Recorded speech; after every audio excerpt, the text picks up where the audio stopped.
All right, having said that, I'm asking you, A.H. Hoffman, I'm asking Yes. Oliver, I'm asking Bino, I'm asking Leroy, I'm asking Ricky, I'm asking the man on the moon. Well, in honor of July 20th, 1969. Mm-hmm. Gentrification. And When development. I moved into on my block in 1994, Leroy Jackson, I want you to hear this. When I moved on my block in the Windsor Hills area in 1994, it's a small block. The majority of those on my block, Oliver, were African American. Now, we fast forward almost, well, 3 decades. Let's see, let me get see, 25 years. We fast forward a quarter century later. I'm not that good in math, so I had to do a little computing here. Hmm. 1984, 2 plus 2 equals 5. Well, okay. Well, what can I tell you? 25 years later, A.H. Hoffman, Mm-hmm. that block that I live on now, when I look out my window in the morning, I don't see African Americans anymore. I see young whites walking their dogs, strolling down the street. There are only two African American families left on the block, either young whites or somebody else from another ethnic group. The home next to me was rehabbed. It was put on the market for $1.5 million. A young white couple bought that. Um, the same pattern can be seen in many neighborhoods around the country. South side of Chicago, Harlem, we know that. Parts of Detroit, which I'm familiar with, Philly, just about every major urban area, neighborhoods that going back in time, South LA, that were historic, well, not historically, African American, and now you had gentrification, housing, boom, going up, prices off the chart. Many people are complaining about the compactness, the cohesion, the unity that that comes with the kind of the upside, I guess you can say, of racial segregation in neighborhoods. Now, there's another side to that. Let me just lay it out, Age Hop, and then we're going to open the lines. The other side, many people are saying, hey, this is a capitalist system. It's a market economy. You can't stop progress. Change is going to happen.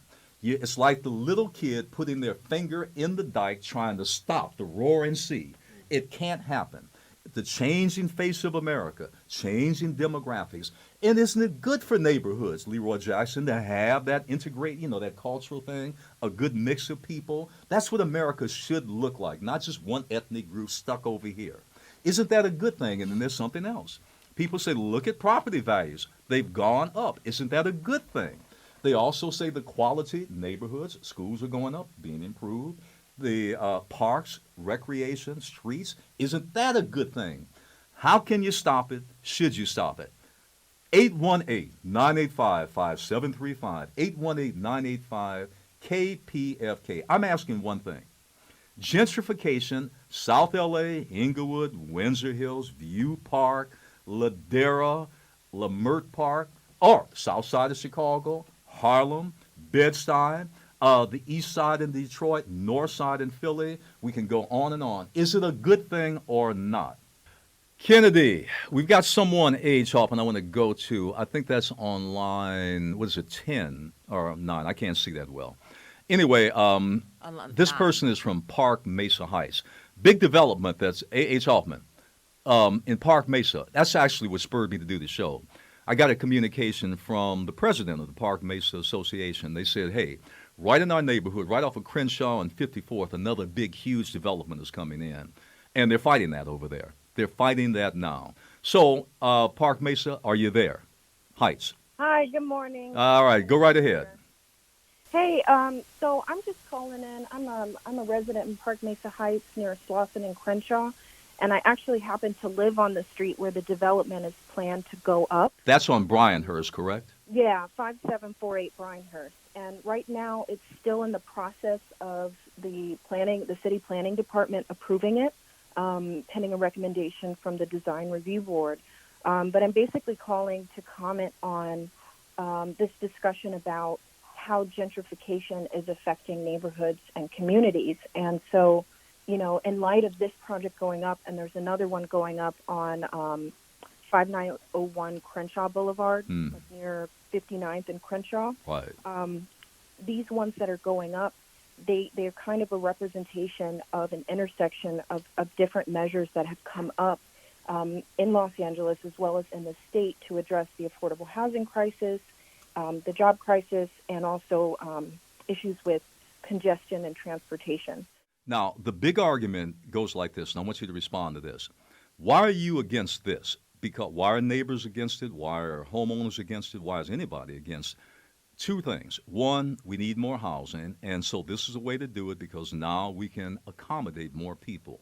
The second part to that is, you just alluded to that, there is a provision, a set-aside provision that a certain percentage, let's say you got, I'm just picking a figure, let's say you have 20 units, let's say 100 units you're going to build, that the set aside is a certain percentage of them are going to go for low and or moderate income individuals, i.e. affordable housing. So the big argument on the other side is, and you've heard it, is but we are providing housing, and we're also much needed housing, and we're also providing affordable housing. Why should you be against that? So how would you respond to that, Kennedy? And it kind of underscores that this is a bigger approach than just opposing a development on a street. There are the practical implications of congesting the street, inconveniencing the neighbors, blocking the sunlight, putting extra pressure on the infrastructure. But if you take a step further back and look at this within the context of the city having the responsibility for addressing the affordable housing crisis, there's also another crisis that needs to be taken into account when these developments are going up. And that has to do with the impact that it has on the economic well-being of the surrounding community. So for anyone who's been in the area, if you are on Crenshaw and Slauson and you go west on Slauson, you'll notice there is a number of businesses, and some of them look vacant, but you notice there's no Ralph's, there's no big businesses there. They seem like they're all maybe family-owned or privately owned, and they're not really bustling. And the huge concern is that when these properties go up and they're supposed to be commercial mixed, they're supposed to include a component which gives back and serves as an investment in the community by way of providing opportunities for businesses to flourish. And so one thing that we've noticed with these initial projects, and I'm sure there will be very, very many more, because there are a number of streets next to Crenshaw and Slauson that... Well, Kennedy, let me ask this. Now, I know the association, Park Mesa Association, you've been having meetings. My guess is there will be more meetings on this. If people are interested and they want to get involved with you, learn with a lot of time, learning all the issues and everything that's at stake, do you have a contact number that people could reach you or the association? Getting people vocal. So I'm aware that there's a petition going around, but our next step is to give people the tools they need to be able to contact the city council and the city decision makers. Well, why don't we do this, Kennedy? Off the air, don't leave. Angela, would you take her contact information, and at the end of the show, I'll give that again. So, Kennedy, don't leave, even though we're going to take you off the air. I want you to talk to A.H. Hoffman. Give her all that information. We got so many people. I want to get as many as I can in. So hot button topic, and by the way, it's touched a nerve, as you could guess, Kennedy. Needless to say, we're going to keep revisiting this issue. We're going to talk about it again. All right, let's keep moving here. Dr. Mello, L.A., I like that. Go right ahead, Mello. Doc? Yes, hi, Dr. Earl. Thank you so much. Yes. I want to be clear. South L.A. and West Athens on Vermont and Imperial is a clear case of leadership, like realtors, like Curtis Fralin Commercial. These are African-American realtors that are also withholding property for these foreigners. I keep hearing that. We have to be clear in accountability. So on Monday, August 5th, I would love for you to host some type of town meeting. This is a perfect piece of property where 4 buildings, where we want to build a wellness center and housing, was undermined by a gentleman called David Goldman. And I'm going to put him on blast because he's from Beverly Hills. And he paid $200,000 last month to either Mark Ridley Thomas or Marquise Harris Dawson to build high-rise condominiums right there off Vermont Imperial without the community input. So this is an outrage coupled with many other areas, as we just discussed, that are being gentrified. So once we have accountability with our own people, and as I mentioned, Curtis Fralin Commercial, they own a lot of property in South L.A. that could be used right now for housing, like Western and 60th. It's a huge lot where we can build at least 1,000 affordable units right there. but people like Marquise Harris Dawson are not moving forward with the constituents who had a plan for many years. And so we're sick and tired of this bureaucracy, and we would like something done about it. So on Monday, August 5th at 10 a.m. on Vermont and Imperial, we are going to have a public forum, and we want all of the landowners. Good for you. Good for you. To come out Good. and talk to the people. I like that. All right, say that again. Give that information again. That's 10 o'clock, August 5th. Is that a Monday? August 5th. I like that, Leroy and AH. A public forum. I like that. Public space, I'm assuming right in the heart of the community, on public property, i.e. a sidewalk. Why not? The old town hall for the people. I like that. Keep us abreast of that. By the way, we have a Facebook page too, Dr. Mello. Send me the information. It's at Earl of R.A. Hutchinson or Hutchinson Report. What we'll do, we'll blast it out on my Facebook page. We got, by the way, Leroy, we got 3 Facebook pages. We got over 10,000 friends now. So if you blast it to me, whatever you put up, boom.